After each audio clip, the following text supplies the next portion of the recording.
लेकिन सर केजरीवाल तो उस मानसिकता के रहे हैं, उस तरह के दिमागी नक्सल रहे हैं जो कि ये कहते थे, आप ही ने एक सीरीज बनाई थी जी ट्रांसपेरेंसी वाली, जी। जिसमें कि कुमार विश्वास ने खुलासा किया था, जो कहते थे कि मुझे क्या फर्क पड़ता है, या तो मैं पंजाब का सीएम बन जाऊंगा या एक नए देश का प्रधानमंत्री बन जाऊंगा। यानी कि उनके दिमाग में भी खालिस्तान चल रहा था कि खालिस्तान बन जाए तो फायदा हमारा ही है, और यही खेल इस वक्त खेला जा रहा है।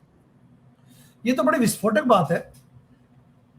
कुमार विश्वास ने ट्रांसपेरेंसी, पारदर्शिता में खुलासा किया, एंड आई नो कुमार विश्वास वेरी वेल, क्योंकि हम लोगों ने इकट्ठे काम किया हुआ है पार्टी में। एंड वो क्योंकि ओवरसीज सेल के, एनआरआई सेल के कन्वीनर थे और मैं को कन्वीनर था एक समय के लिए, तो नेचुरली हमारा उस वक्त भी काम करने का एक हमारे बीच में एक आगे काम करने के बहाने एक समझ आया कि कैसे उनकी पर्सनैलिटी, उनकी सोच क्या है। उसमें जब 2017 में, जैसा मैंने पहले रेफरेंस दिया कि 2017 में भी आम आदमी पार्टी जब पंजाब में असेंबली इलेक्शन लड़ी, तो इन्होंने कोशिश की और इन्होंने पूरा समर्थन जुटाने की कोशिश की खालिस्तानियों से। अब उसमें हुआ क्या कि जिस ढंग का ये अलगाववाद के बीज बो रहे थे पंजाब में 2015 से लेके, तो कुमार विश्वास ने अरविंद को कहा कि देखो, पंजाब में आप आतंकवाद को या खालिस्तानियों को बढ़ावा मत दो। अब वहां पे शांति है, लोग 1984 वाले दशक में नहीं जाना चाहते, एंड वहां पे इस किस्म की चीजों का हवा मत दीजिए। Punjab is not just merely सूबा, एक स्टेट नहीं है। पंजाबियत इज एन इमोशन, एंड पूरे ग्लोबल लेवल पे पंजाबी लोग हैं, सिख लोग हैं, तो let us not disturb this equation. Kejriwal ने कहा कि आप चिंता मत कीजिए, कुमार विश्वास को उल्टा हिदायत दी कि आप चिंता मत कीजिए, यदि मैं किसी सूबे का चीफ मिनिस्टर नहीं बना, रेफरेंस टू पंजाब, तो मैं एक नए देश का प्रधानमंत्री बनूंगा। इस लेवल तक अरविंद केजरीवाल की सोच थी। इसके अलावा भी 2017 में जब ये इलेक्शंस सिर पे थे और आम आदमी पार्टी पहली बार चुनाव लड़ रही थी पंजाब में, तो इनकी ऑडेसिटी देखिए कि मोगा में इन्होंने इलेक्शन कैंपेन खत्म किया अरविंद केजरीवाल ने। ये 30 जनवरी की बात है, 30 जनवरी 2017 की। 4 फरवरी को इलेक्शन होने हैं, 5 दिन बचे, एंड ये मोगा में गुरिंदर सिंह नाम के एक व्यक्ति जो खालिस्तानी कमांडो फोर्स के व्यक्ति थे, उसके घर जाके रुके ओवरनाइट। वहां पे पूरी नाइट वो किससे मिले, कैसे लोगों से मिले, कौन कौन लोग आके उनसे मिले, इलेक्शन सर पे है, आपने उनको क्या प्रॉमिस किया, क्या लेन देन हुआ, who knows. And media is very clear कि ये मीटिंग बड़े गुप्त ढंग से हुई है। किसी को आइडिया नहीं था कि ये मोगा में इलेक्शन कैंपेनिंग खत्म करके शाम को एकदम गायब हो जाएंगे। जैसे रिचमंड हिल में इन्होंने एकदम मीटिंग में घुस गए वहां पे। यू डोंट नो कि इनके एजेंडा कहां से कहां चल रहा है, we don't know. When you look at all this, तो संशय होता है कि, मुझे तो क्या विश्वास है, संशय की बात नहीं है, लोगों को संशय होगा कि इस व्यक्ति का अल्टीमेटली एजेंडा क्या है, इस व्यक्ति का। सर आप ये देखो कि जो 3-4 कॉकरोच नए नए पैदा हुए, पैदाइश तो ये भी केजरीवाल के हैं, केजरीवाल से रिश्ते हैं दीपके के। आप देखो वो जो सौरभ दास है, उसके रिश्ते हैं आम आदमी पार्टी से। आशुतोष रांका जो राजस्थान में घूम घूम कर पुलिस को धमका रहा है कि हमने तो इस्तीफा ले लिया शिक्षा मंत्री का, तुम कौन किस खेत की मूली हो। ये सिर्फ बीजेपी शासित राज्यों में जा रहे हैं, और इनको भी तो पन्नू ने कहा था कि $6 मिलियन दिए हैं, मैंने इनको यस, चंदा दिया है, इनकी मदद कर रहा हूँ। और यहाँ पर भी तो केजरीवाल का कनेक्शन आशुतोष रांका के साथ सीधा है ना सर। मुझे एक डॉक्यूमेंट्री बनी थी, सुना है, जिसमें कि इनका बड़ा महिमा मंडन किया था, वो किसने बनाई थी, आशुतोष की बहन ने बनाई थी ना। Yes, yes, yes. उसकी भी मैं कहानी सुनाता हूँ। देखिए, क्योंकि मैं 2012 से लेके 2015 तक बिल्कुल I was a part of the integral part of आम आदमी पार्टी, ठीक है। अब 2013 में खुशबू रांका को मनीष सिसोदिया, अरविंद केजरीवाल ने इजाजत दी कि आप हमें जितना भी आप वीडियो फुटेज हमारी बनाना चाहें, ऑन द गो बनाइए। तो दे वर लिटरली देयर, अनरिस्ट्रिक्टेड किसी भी ढंग।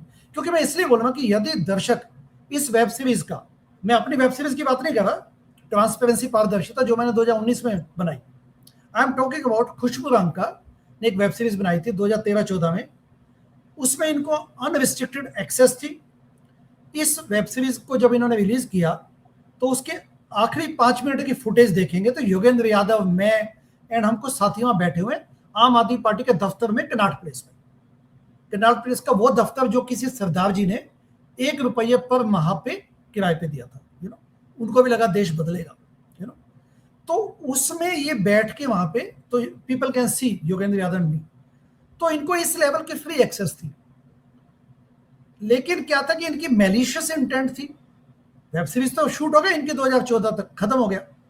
अब इन्होंने इस खुशबू रांका और इसके जो 2-3 साथी थे, इन्होंने रिलीज कब किया? 2017 में। महिमा मंडन जो शुरू का आदर्शवादिता थी वो दिखा दी। जब आप 2 साल बैठे हुए हैं फुटेज पे, तो आप एंड में लगाते क्यों नहीं कि अब पार्टी बदल चुकी है, पार्टी अपने सिद्धांतों से हट चुकी है, ये पार्टी चंदा खा चुकी है। क्योंकि 2016 में इन्होंने चंदा खाना शुरू कर दिया पार्टी ने। ये पहले बोलते थे कि हम चंदा दिखाएंगे, 2016 में सत्ता में आते इन्होंने चंदा हटा दिया वेबसाइट से। तो ये इनकी इंटेलेक्चुअल डिसऑनेस्टी इनकी भी दिखती है, मैलिशियस एजेंडा दिखता है कि इन्होंने जब 17 में रिलीज की तो उसके बाद कुछ फुटेज लगाया नहीं, डिस्क्लेमर नहीं लगाया, तो पूरी फुटेज ऐसा लगता है जैसे आम आदमी पार्टी के आदर्शवादिता को दिखाने के लिए बनाई गई। ये बाकी जो अभी तिलचट्टे हैं, तिलचट्टों के एक एक नाम लीजिए, ये वही सभी आम आदमी पार्टी के लोग हैं।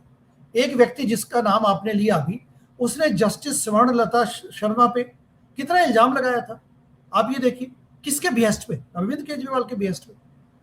और इस वक्त भी पंजाब में जो नीट पेपर, जो सॉरी फार्मेसी काउंसिल के पेपर लीक हुआ, पंजाब में जो हंगामे हुए पेपर लीक के, उस पर ये लोग क्यों नहीं बोलते? They should go to Punjab, they should actually contest election they, क्योंकि 5 महीने बाद इलेक्शन सबसे पहले पंजाब में, क्योंकि आम आदमी पार्टी द्वारा पोषित वो है, मतलब पोषित है, वहीं से पैसा आता है, फंडिंग आती है, तो अपने आका की उस पर नाचेंगे। This is the problem, you can not be a lop sided activist. आप एक्टिविस्ट हैं तो फिर आप न्यूट्रल हैं, आप न्यूट्रल होइए, देश के मुद्दे उठाइए, पार्टीबाजी में मत जाइए। ये लोग पार्टीबाजी करने में जुटे हुए, they don't have any concern about आम आदमी पार्टी, उनके लिए काम करने को तैयार है। तो आप अपने आप को फिर आंदोलनकारी मत बोलिएगा। क्योंकि सर जब शुरुआत में कहा गया ना केजरीवाल एंड कंपनी की तरफ से कि पेपर लीक नहीं हुआ है, तो बड़ी बड़ी बातें कर रहे थे तीनों कॉकरोच बड़े वाले, मैं भी नाम नहीं लेना चाहती अब इनका। तो उसके बाद जब पंजाब हरियाणा हाई कोर्ट ने मोहर लगा दी कि पेपर लीक हुआ, तो तीनों की बोलती बंद है। तो ये पंजाब में नहीं घूमने की बजाय या रांची जाने की बजाय राजस्थान में घूम रहे हैं, महाराष्ट्र में घूम रहे हैं, ताकि फायदा जो है वो केजरीवाल एंड कंपनी को हो। क्योंकि अगर बीजेपी बदनाम होती तो फायदा तो केजरीवाल को होगा ना। तो केजरीवाल इन तिलचट्टों को छोड़ रखा है और इन्हीं को ही निशाना बनाते पीएम मोदी ने दिमागी नक्सल कहा। तो केजरीवाल भी तो अर्बन नक्सल रहे हैं, नक्सली को टिकट देते फिर रहे थे बस्तर में, और जिस तरह की कारनामे करे, खालिस्तानी जो आतंकवादी जेलों में बंद है उनको वापस बाहर निकालने का मतलब क्या है? कि लोगों को डराया धमकाया जाए, एनआरकी फिर फैलाई जाए, अराजकता फिर फैलाई जाए, पंजाब में जो थोड़ी बहुत शांति बची उसको फिर खराब किया जाए, ताकि चुनाव से पहले माहौल खराब हो जाए। माहौल खराब होगा तो आम आदमी पार्टी को फायदा होगा कि तब ये भी अपने सर पे सेरा बांध सकते हैं, हमने इनको रिहा करवाया। वरना ये जो कौमी इंसाफ मोर्चा है जो 4 महीने पहले बना सर, ये हवारा के पिता ने बनाया, किसके इशारे पर बनाया होगा? और हवारा की रिहाई के लिए भगवंत मान को कूदने की क्या जरूरत थी? वो तो सीएम है, वो अपना मुंह बंद रखते, कोई और डालता चिट्ठी ना डालता। केजरीवाल दिल्ली में बैठकर एक आतंकवादी को छुड़वाने की कोशिश कर रहे थे, भगवंत मान वही काम पंजाब में बैठकर कर रहे हैं। तो आप सोचिए कि इनकी सोच कहां तक है। सीधा सीधा है सर, ये खालिस्तानियों की मदद से फिर से चुनाव जीतना चाह रहे हैं, लेकिन जिनको भी रिहा करना चाह रहे हैं वो रिहा हो नहीं पाएंगे। लेकिन ये शोर मचा रहे हैं, इस शोर से भी फायदा उठाएंगे कि देखिए हम तो खालिस्तानियों के समर्थन में थे, हम तो पूरी कोशिश कर रहे थे उनको रिहा करवाने की, लेकिन दिल्ली की केंद्र सरकार ने उनको रिहा नहीं किया। तो इससे भी सर इनको फायदा मिल जाएगा। इस तरह का फायदा ये कॉकरोचों के जरिए और खालिस्तानियों के जरिए उठाने की कोशिश कर रहे हैं भगवंत मान और केजरीवाल।